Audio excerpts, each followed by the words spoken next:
애수진장 강민첨.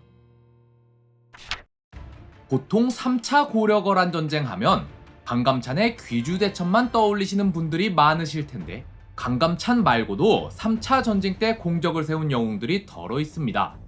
이번엔 이 중 한 명으로 상원수 강감찬 바로 밑에서 강감찬의 오른팔로서 군을 지휘한 원수 강민첨에 대해 한번 알아볼까요?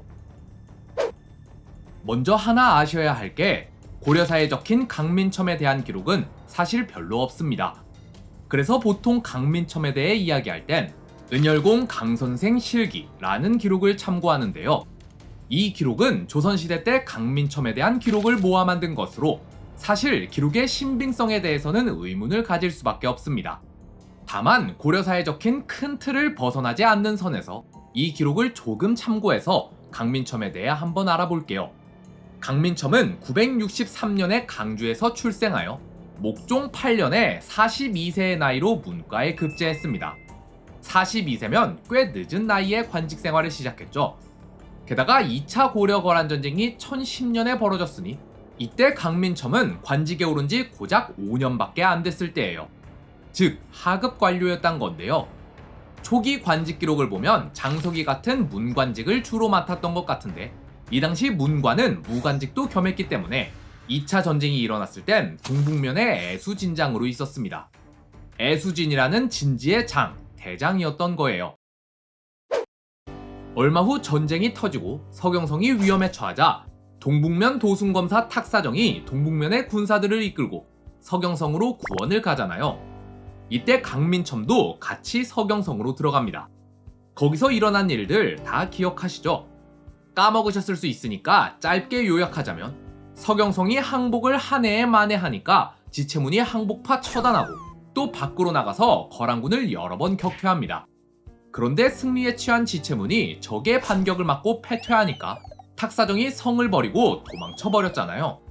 그렇게 군의 지휘부가 싹 비워져 버리니까 성 안의 군민들은 혼란에 빠집니다. 그러자 강민첨과 같은 하급 관료들이 정칠품 통군독사 조원을 임시 병마사로 추대해서 군기를 다잡고 성을 굳게 지켰는데요. 그렇게 끝내 서경성 함락에 실패한 거란군은 결국 서경을 포기하고 곧장 개경으로 돌진합니다.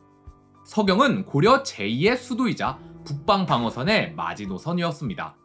만약 서경이 함락당했다면 진짜 전쟁이 어떻게 됐을지 몰라요. 그만큼 중요한 게 서경성인데 지휘부도 버리고 도망친 걸 하급 관료들이 막았으니 이때부터 강민첨의 군사적 재능이 주목을 받았겠죠.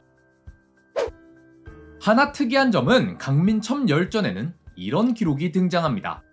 강민첨은 본래 서생으로 기용되었으므로 활쏘기와 말타기는 그가 잘하는 것이 아니었다. 그러나 그는 의지와 기계가 굳고 과단성이 있어 여러 전투에서 공을 세워 마침내 현달하게 되었다. 보통 장수로서 재능을 보이면 어려서부터 힘이 장사였다는 기록이 주로 등장하는데, 강민첨의 기록은 특이하죠. 강민첨은 원래부터 앉아서 공부하는 데나 재능이 있었지 막 활 쏘고 말 타고 이런 전투 기술은 영 형편없었다고 해요. 하지만 그가 전쟁에서 활약할 수 있었던 이유는 싸움을 잘해서가 아니라 지휘관으로서의 판단력과 결단력이 뛰어났기 때문이었단 건데요. 그야말로 일개 병사가 아니라 군을 지휘하는 장수로서의 재능을 갖췄던 거죠. 이렇듯 지휘관으로서의 면모가 뛰어났기 때문에 그가 3차 전쟁 때 고위 지휘관으로 참가할 수 있었던 거 아닐까요? 여진 해적의 침입. 이 시기 고려를 괴롭힌 건 거란뿐만이 아니었습니다. 북쪽에선 거란이 쳐들어왔을 뿐만 아니라 동쪽에선 여진족이 쳐들어왔는데요. 아니, 여진족은 분명히 고려 북쪽에 살 텐데 왜 갑자기 동쪽에서 쳐들어왔냐고요? 고려가 거란 견제하느라 북쪽에 군대를 집중해놨다고 했잖아요. 근데 여진이 북쪽으로 쳐들어오면 이 군대로 막을 거 아니에요. 그래서 이거 계산해가지고 아싸리 배 타고 동쪽 바다로 돌아서 쳐들어온 거예요. 센스 기가 막히죠? 동여진 해적이 처음 고려를 쳐들어온 건 목종 때부터입니다. 목종 8년, 동여진 해적이 등주를 침범하여 촌락 30여 곳을 불태웁니다. 그러자 목종은 장수를 보내 이곳을 방어하게 했는데요. 이로부터 4년 후에 강조의 정변이 일어납니다. 목종이 폐위되고 현종이 옹립되고 강조가 실권을 잡죠. 이로부터 2달 뒤에 강조는 과선 75척을 만들어 여진 해적을 방비하게 합니다. 과선은 접전 시 적이 넘어오지 못하게 배에다 짧은 창이나 검을 꽂아서 만든 군선으로 여진 해적을 상대하기 위해 만든 배라고 보시면 됩니다. 1010년 말에서 1011년 초까지 이어진 2차 고려-거란 전쟁이 끝나고 1011년 8월 여진 해적은 전함 100여 척을 이끌고 경주를 침략합니다. 전함 100척이라고 해서 막 판옥선 같은 거 생각하시면 안 되고요. 그냥 몇십 명 정도 탈 수 있는 작은 배로 쳐들어왔다고 보시면 돼요. 사실 고려사 전류에 나오는 문장은 이 한 문장이 끝이에요. 피해가 어느 정도인지 대응을 했는지 못했는지도 나와 있질 않아요.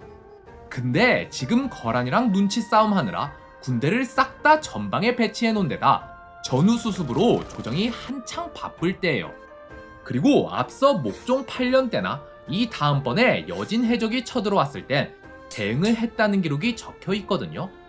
근데 여기엔 없죠. 따라서 이때는 제대로 대응을 못한 걸로 봐야 하지 않을까요? 게다가 여진 해적이 무려 100척의 배를 동원해 옆구리를 치고 들어왔으니 모르긴 몰라도 아마 피해가 상당했을 걸로 추측되는데요.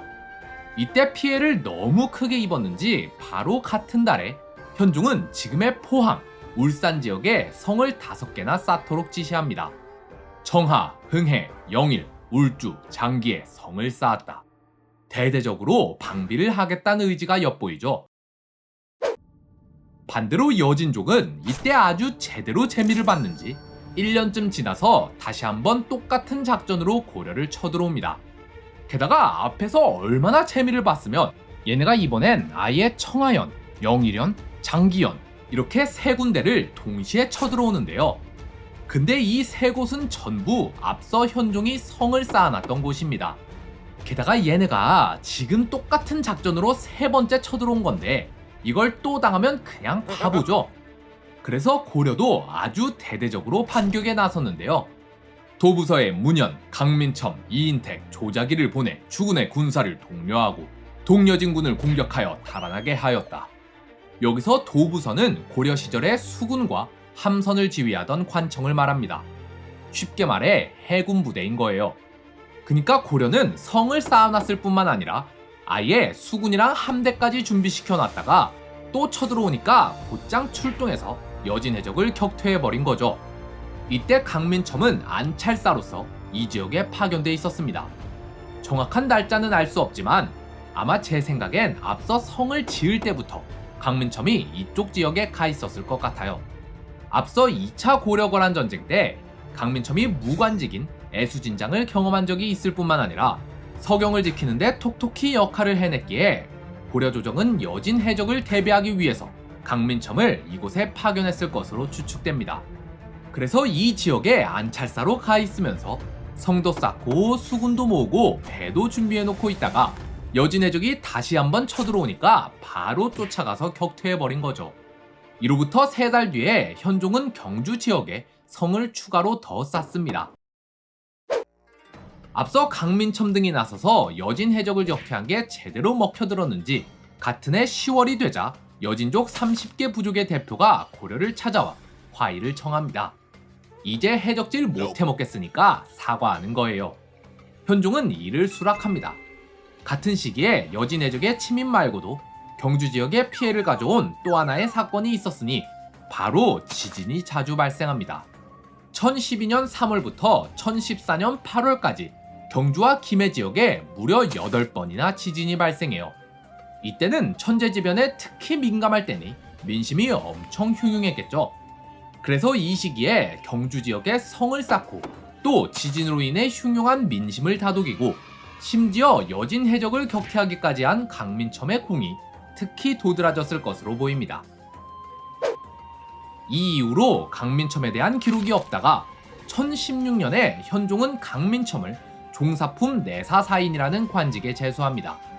내사사인이 주로 하는 일은 바로 간언을 하는 겁니다.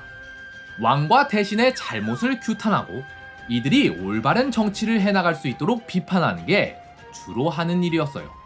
조선으로 치면 대간, 지금으로 치면 언론기관 같은 거죠.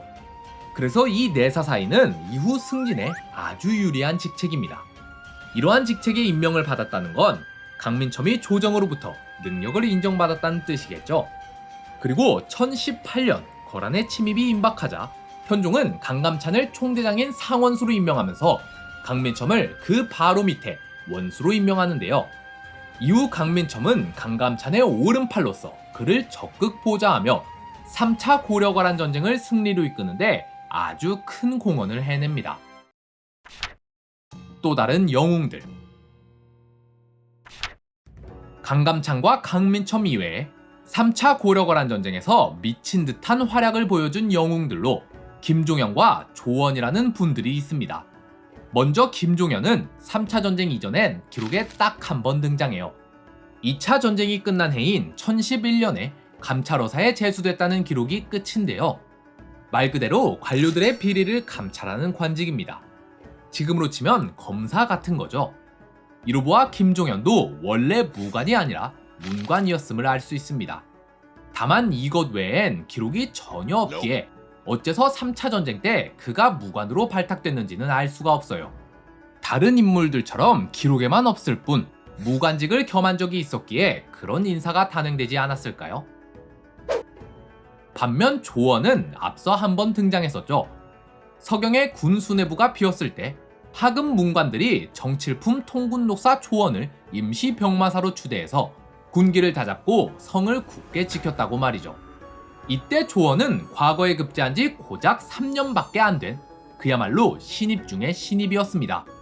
아무리 하급 문관들만 남았다고 할지라도 조원보다 관직이 높은 자가 분명히 있었을 거란 말이에요. 근데 그들을 제치고 조원이 대장으로 추대됐단 말이죠. 서경이 얼마나 중요한지는 앞서 여러 번 설명드렸으니 이게 그냥 막 자기들끼리 아무나 고른 게 아니란 걸 알 수 있습니다. 아마 관료들 사이에서 이미 조원의 리더십이나 군사를 다루는 재능이 알려져 있었기에 이 위급한 상황에 그를 대장으로 추대했을 걸로 보여요. 그리고 조원은 그들의 기대대로 서경을 완벽하게 지켜냈죠. 하지만 조원의 활약은 이게 끝이 아닙니다. 3차 전쟁 때 조원은 2차 때 서경을 지켜낸 게 무색할 정도로 어마어마한 승리를 가져오는데요. 자, 그럼 3차 전쟁 때 활약한 주요 인물들 소개까지 다 끝났으니 다음 시간부턴 본격적으로 3차 고려거란 전쟁에 대해 한번 알아볼까요?